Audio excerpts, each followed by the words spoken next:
Welcome to the Data Product Management in Action podcast, created and executive produced by me, Scott Hirleman, and brought to you by Soda, your best friend in data quality and contracts tooling.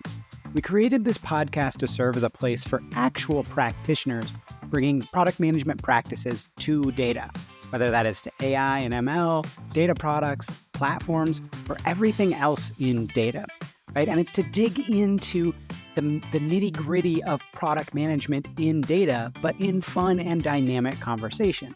It's not just lift and shift from software product management.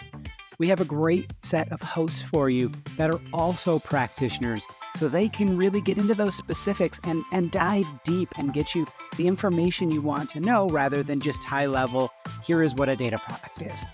This is about cutting through the noise of data product management to drive towards actionable insights, hence the actual podcast name, Data Product Management in Action. So sit back and enjoy another awesome conversation. Hello and welcome to another episode of the Data Product Management in Action podcast. My name is Nick Zarvotis and I'll be your host for today. With me is Ganesh Prasad from Salesforce. Ganesh, hi, how are you? Hey Nick, thanks for having me. Very excited to be part of the show. Super excited for our conversation. Ganesh and I had a quick catch up last week to kind of talk a little bit about our backgrounds, and I'm really excited for the conversation we're about to have. So first things first, why don't you tell us a little bit about yourself, your role, your kind of origin story as a data product manager? Sure. My name is Ganesh. I am a senior product lead at Salesforce within our data analytics division. I have 8+ years of experience working on various data-related roles. I have been a data product manager for the last 5 years. Very passionate about the intersection of data and product and love that space. I also lead a product management community of practice within the data analytics division at Salesforce. Prior to Salesforce, I have worked extensively at MasterCard. That's where I actually started out as a data scientist, and then I grew to become a program manager and then eventually a product manager. During my tenure at both MasterCard and Salesforce, I have worked on various types of products, internal products, external products, taking products from concept to launch or taking existing products into scaling them. And working on all of these different types of products has taught me a lot on what it means to be a good data product management. So I'm excited to share some of this knowledge of this. Awesome. I love that. And for me, one of the things that interests me the most when I meet other data PMs is that story of how did you actually end up in the profession? For me, it was kind of accidental. Like I was doing the work and then I found out that actually there's a job title for what we're doing and it's called product management. And then a few years later, figured out that, within that, there's a specialization of data and machine learning product. So for you transitioned from data science at MasterCard into product. So tell us a little bit more about what that journey looked like, how, I guess, intentional or accidental it was, and I guess what it's overall felt like. What's made you stick around with product? Or are you not sure you will? Sure. Actually, even my journey was a little accidental.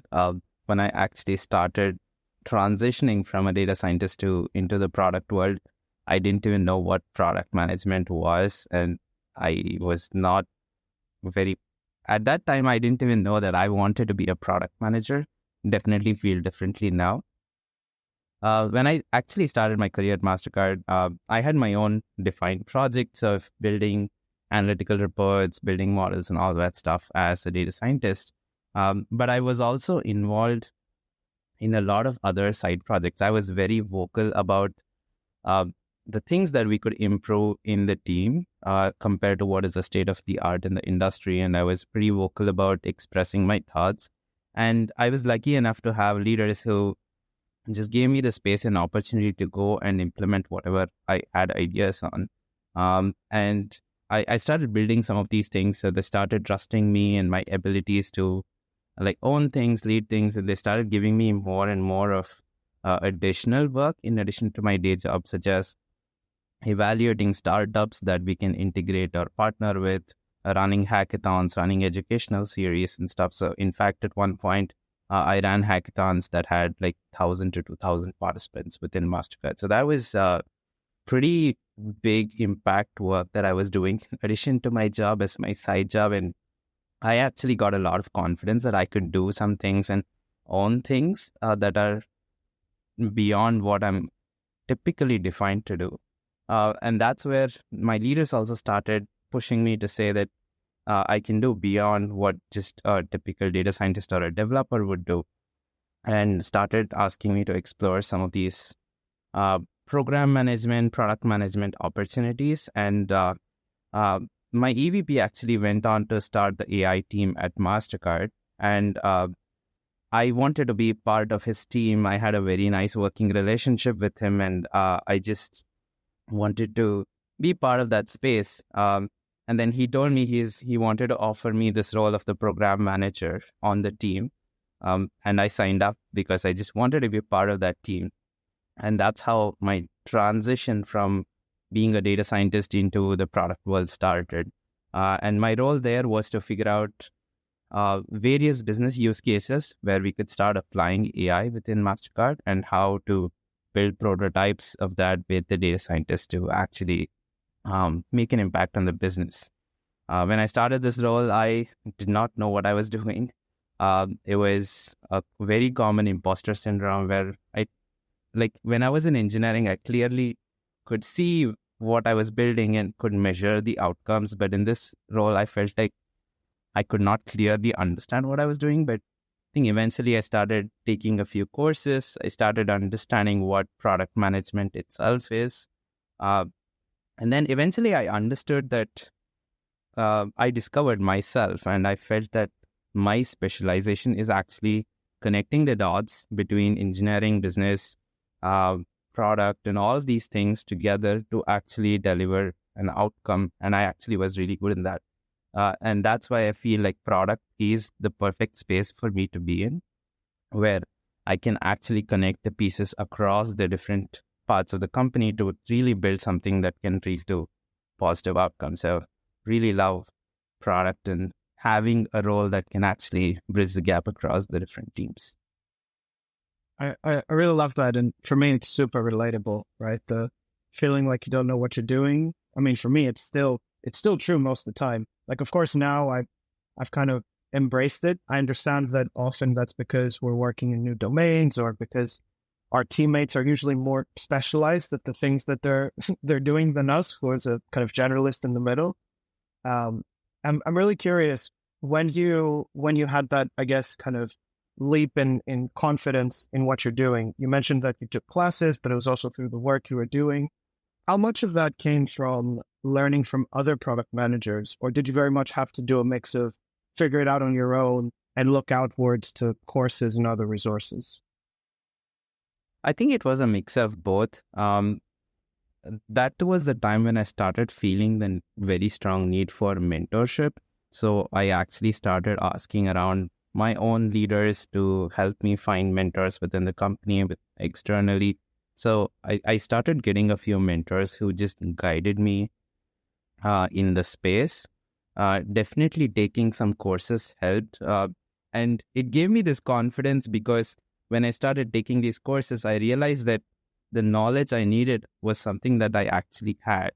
It was more that I think product is one of this very iterative process where you have to learn by making mistakes and by doing it on the job, and you just cannot get trained to do that job. But just taking those courses did give me that confidence boost that, hey, like what I do know some of these things, but there is still a lot to learn on the job. And it's one of these fields where I need to be constantly curious and constantly learn. And that's the only way to get better at the job. That's so true. Last year I did a course on UX design, and literally half the reason was just to make sure that I've covered my bases already. Like I also learned some new stuff, but a lot of it was just to say, okay, I've learned it indirectly by Googling stuff, working on projects, but what am I missing? And then through that, you find out what it is that you're missing.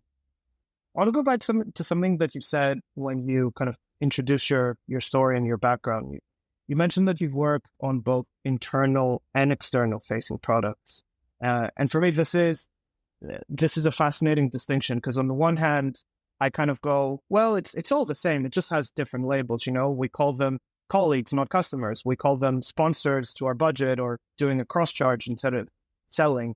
But at the same time, having also worked on both, I do see many differences. So I'd be super curious to hear your perspective on it. Like, what do you find, I guess, very different about that work? How did you approach it? Maybe some interesting stories if you've got a particular product you'd like to talk about. Sure. I actually was very lucky, both in MasterCard and Salesforce, where I have had the experience to work on products that either started as internal and became external, or they became external products and then we had to pivot back and expand it to internal. So it's one of those things where I've seen both sides for the same product, I've seen both sides of the equation. And one of the things that I've really learned is typically when you think about product development, you have this product development life cycle where you start with discovery, then you go into design and then develop, and then you want to grow and mature the product and finding that product market fit. This whole life cycle is something you have to do no matter what, whether you're building an internal product or if you're building an external product. Obviously, there is a lot more rigor that you need when you go towards the external side. You need to make sure you go through the legal hoops. You make sure that, especially when you're talking about data, you have enough data governance guidelines and principles that you're following. In addition to that, you also need to have automation and operations in place because you have SLAs and things to deliver on time. And if you miss, the impact is pretty bad, and you don't want to have a bad impression and bad reputation and some of those things. You have a lot more leeway on some of these things on the internal product side. So what I have, like in Salesforce, when like the product I'm working on, it started out as this internal product. When I started at this company, it was a small concept, and we had to build it to the internal audience. And we actually grew the product pretty well. We had almost like 5 to 10x growth. We started having a place where people started reaching out to us with features even without us going and advertising the product a lot more. There was a lot of organic word of mouth growth that was just happening with the product, which almost made us feel that we had reached our product market fit. And then there was this executive who came to us and wanted to take this product external because it was so successful internally. And then we went and launched the same product externally, and the product did not work well at all because our persona completely changed from internal to the external audience. We had to simplify the product significantly. A lot of assumptions we had about the product, of the prior knowledge you need to have of the product, completely changed going from different personas. So I think one of the big learnings I had just going through this journey is both internal products and external products have different personas, different needs, and slightly different things that you need to go after to even deliver the product. And as a PM, you need to constantly pivot depending on your persona, depending on the market, depending on the use cases.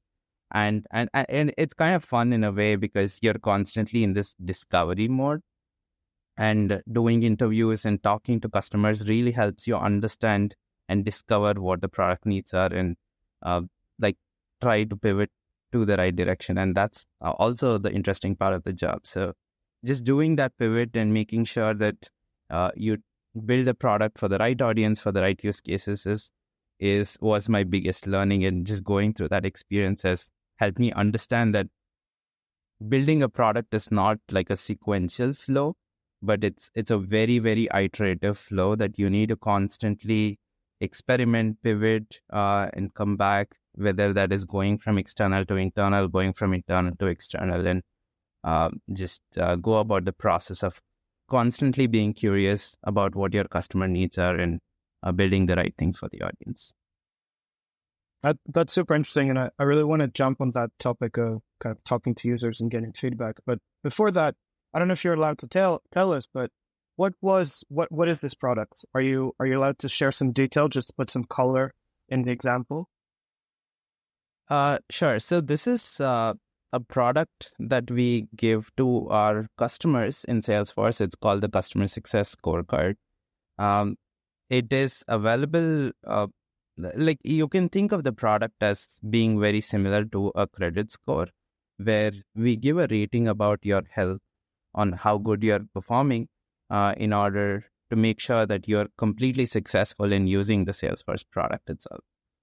So we measure against different dimensions such as adoption, expertise, and technical health. And the specific area I own is called the technical health. So it measures how well you're using Salesforce in terms of the different performance metrics that you're having, the reliability metrics that you're having, and we try to give you a rating on how well you're doing so that we drive transparency between Salesforce and our customers, and also help our customers have a shared responsibility in helping them grow and helping us grow eventually.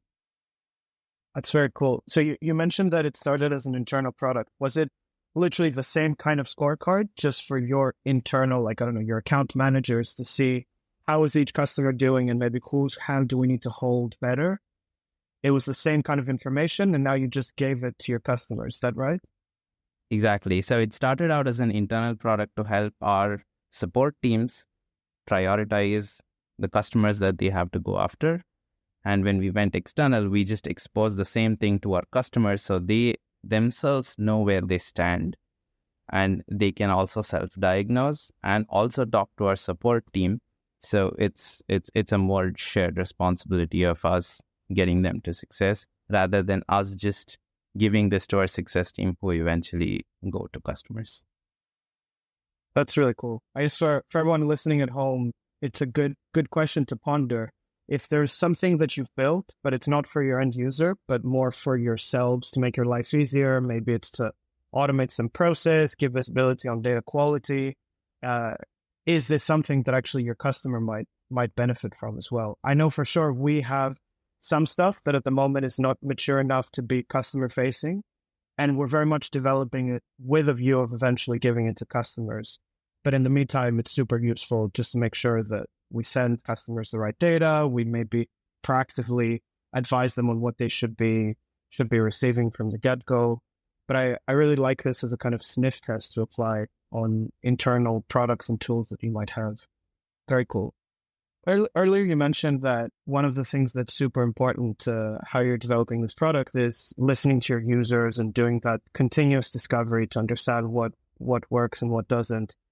I'm a huge advocate of this. I don't think you can just decide top down like it's an academic exercise what works. Super curious to hear. Tell us a little bit, what does that discovery look like? Is it about collecting quantitative data? Is it about doing user interviews? Is it a mixture of both? It's definitely a mixture of both for my experience and what I have done. And like a mixture of both has really helped me. I have been on the team in places where we had dedicated user researchers. But then as a product manager, I actually have felt that me personally going and doing interviews has really helped me more than outsourcing this job to a user researcher or to someone else on the team.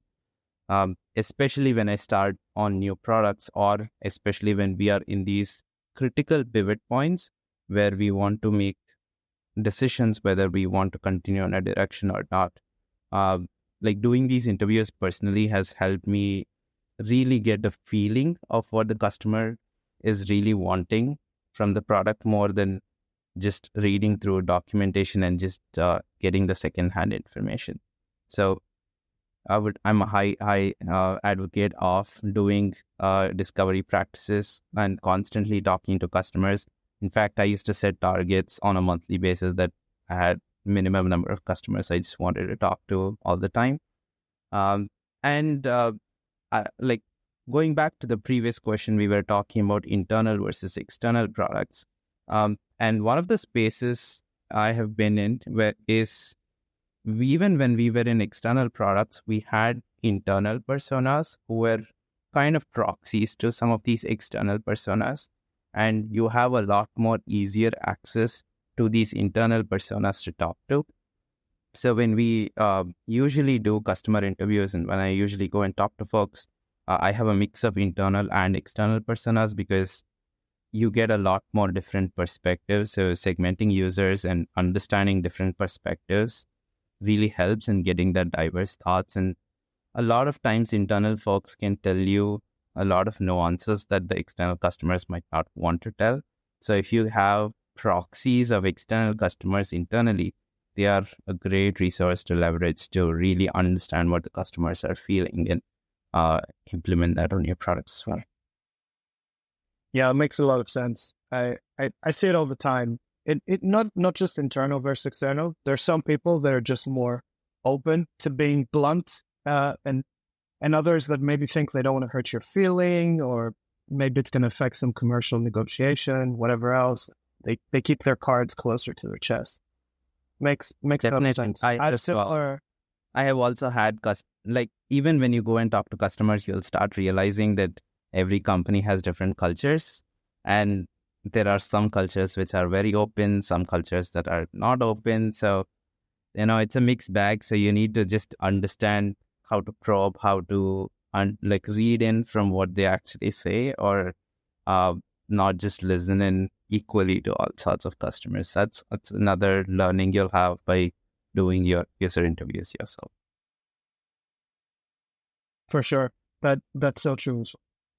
So we talked about the differences of internal and external products, and how externals are harder. With internals, you often get access to stakeholders that are more friendly.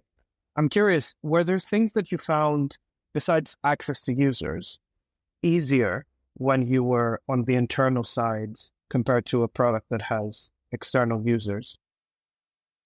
So one thing that stands out for us internal, the advantages of building internal products versus an external product is, in an internal product, you can continuously iterate and add features or add capabilities, change the way the product works a lot faster, and it's easier to do change management. It's easier to communicate to folks when you bring in change.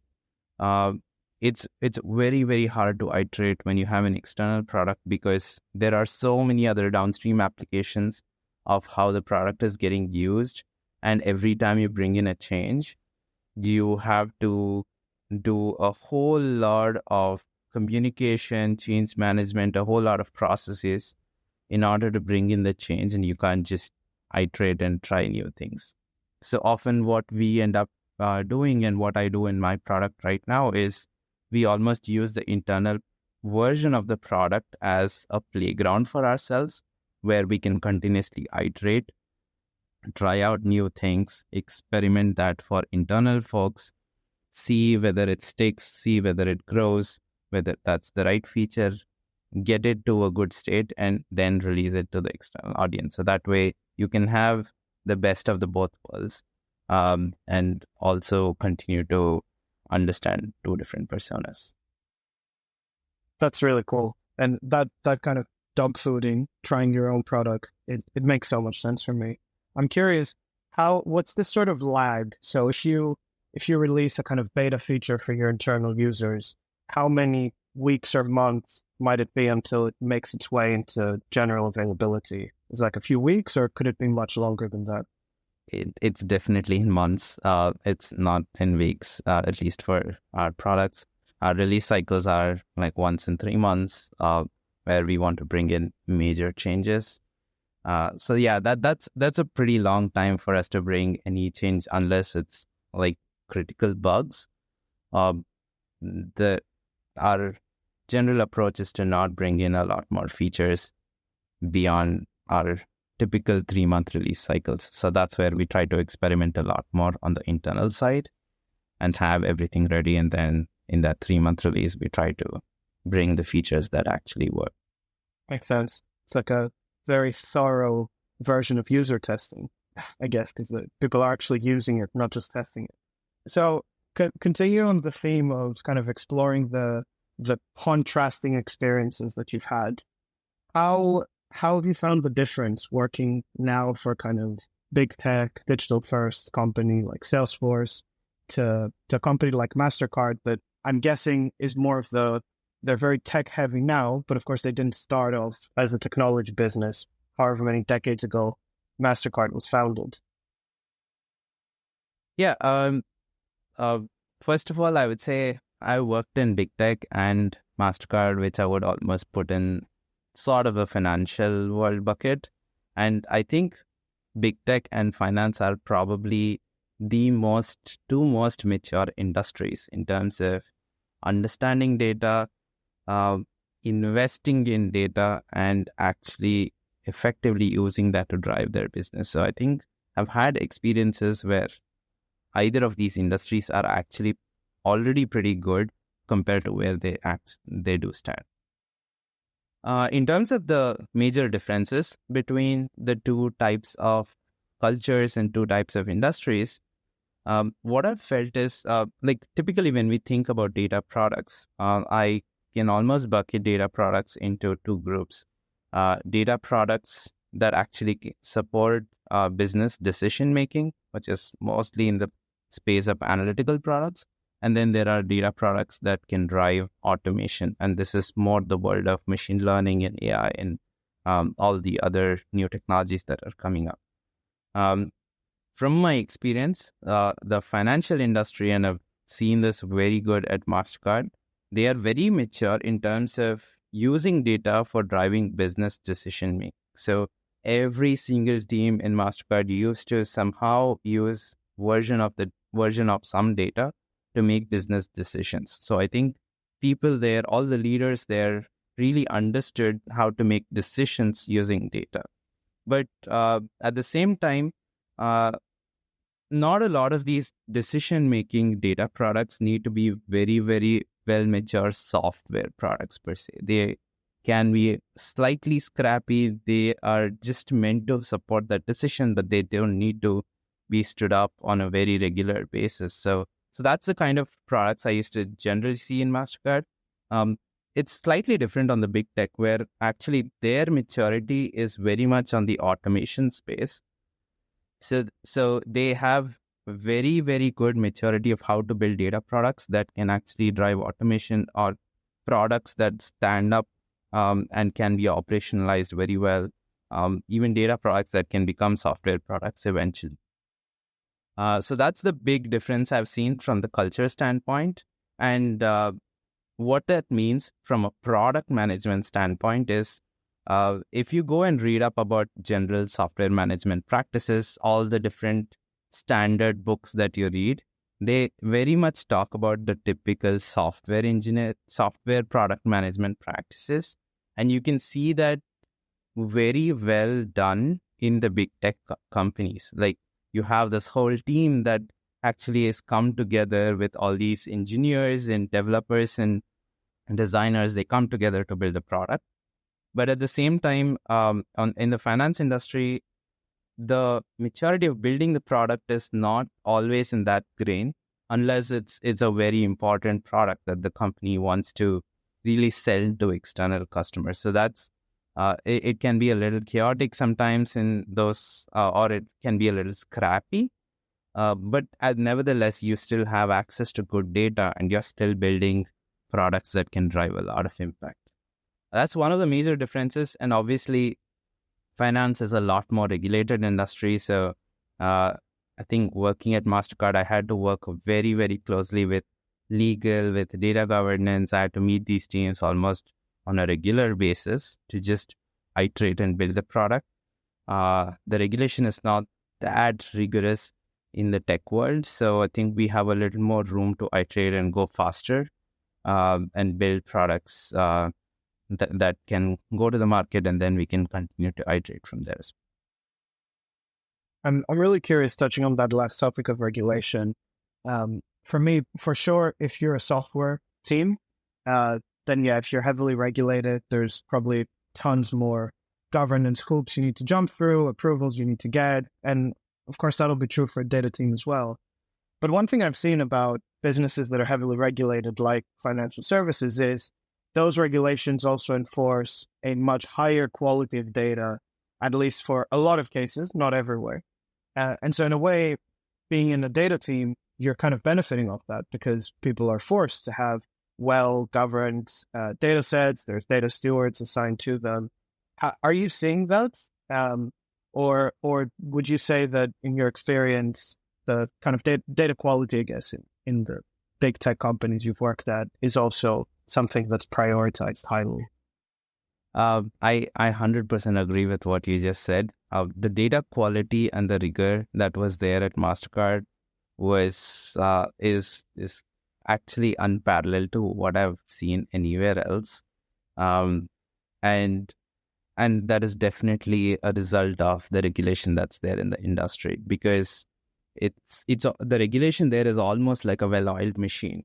When we have to bring in new data, when we have to bring in new sources, when we have to just process anything, we need to do a lot of steps up front to even get it to the stage where people can start using it. So definitely as a data team, you'll benefit a lot from having cleaner data, having higher quality of data to work with. Definitely a benefit.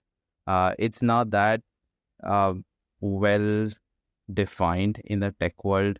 You have to deal with a lot of data that you need to sit and process upfront before you even start using it. So definitely a benefit of regulation on the financial services space.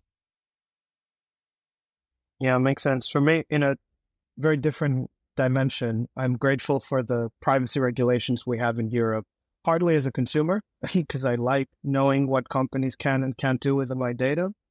But it also means that I'm almost never in a situation where maybe, I don't know, someone from the sales team or partner wants to do something with our data that would make me feel a little bit iffy, morally speaking. I can very clearly point to the boogeyman and say, oh, it's not me thinking we shouldn't do this. It's the regulations. And we're all going to get fined a huge amount of money if we try to go against them. And in that sense, it's nice. Of course, there's a lot more bureaucracy and checks that you sometimes need to go through, but I try to remind myself the benefits that brings and what makes it worthwhile. Yeah, definitely. But what I've seen is even the tech industry is actually getting mature right now. Like, for example, my own team now has expanded. We were just the data analytics organization, and now we have a very dedicated team just to deal with data governance. There is a team that's just looking at data quality. There is a team that's meant to just look at data stewardship and things like that. So I think the tech industry is also starting to realize that data quality, data governance are pretty important, and they're starting to put enough investments in there to make sure that these things are well thought through before they go into the market. For sure. And like you said, when things go to the market, there's a higher expectation. You've got SLAs, you've got requirements to comply with. Like for me, I know a lot of the time, if I'm just complaining about data quality, it's not that people don't care, but they kind of go, oh, yes, we know data quality is not good. And then when I point to the deal value and say, look, there's this many $1 million that are at risk of being lost because of this particular data quality problem, that's what really wakes people up. You know, you get senior executives from my side going to our sister companies that supply us with the data, and the conversation just gets escalated to a level that before it just wouldn't. And for me, what I learned is not just that this is important, but to make sure to talk about it in the language that business leaders talk in, which is how much money is this impacting? Is it going to lose us a customer? Is it going to piss off our kind of VIP, like our really large customers or something like that? And that tends to bring results. Yeah, and it also leads to the brand image that you have. Actually, data has a huge impact on your brand itself, especially for big companies.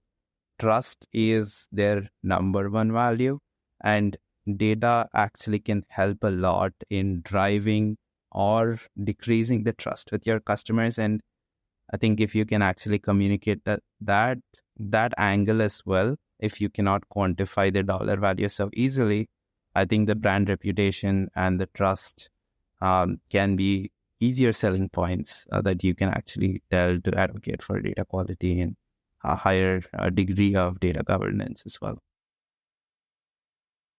I love that. Right. I think we could go on and talk about data quality for probably another 40 minutes.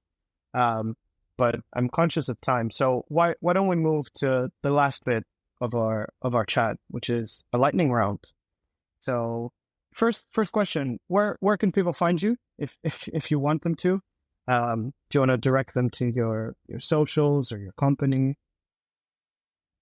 Yeah, sure. I'm very active on LinkedIn.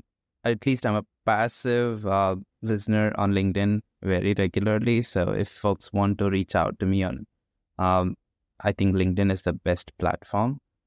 By the way, Nick, I also got inspired from you, and I've created my own TopMate page. So if folks are interested in one-on-one data mentorship, product management mentorship, or wanting to transition from a data scientist to product manager, I've set up a few sessions.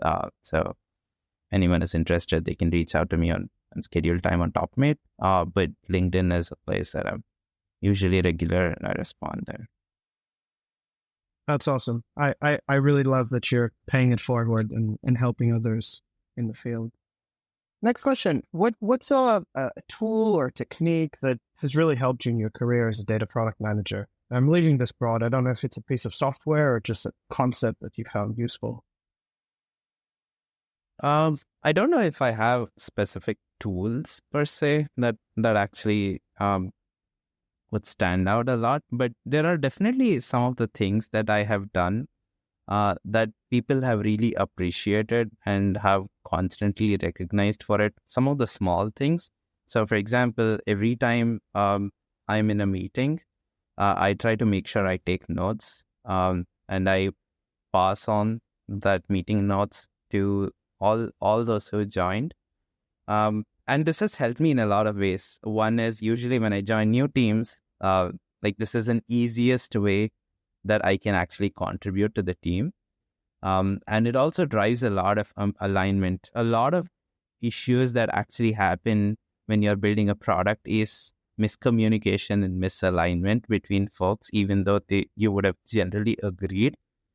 You might not have agreed exactly on the same thing. So just writing things down and then communicating that goes a long way. And especially when you're dealing with a lot more senior leaders, this is a nice way for you to stand out and make sure that they recognize who you are and start listening to you as well. That's one thing. The second thing that people have told that I do a good job is actually creating good decks or creating good documents.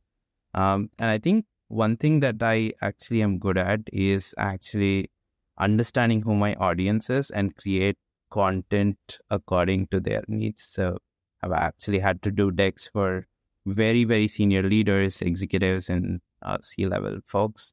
At the same time, I've had to create content and documents that I have to write requirements for my engineering teams or write documents that are very detailed about how we came to the solution. And being able to go up and go down and building some of these things actually also has helped me gain a lot of good reputation with folks and has helped me get a lot of impact.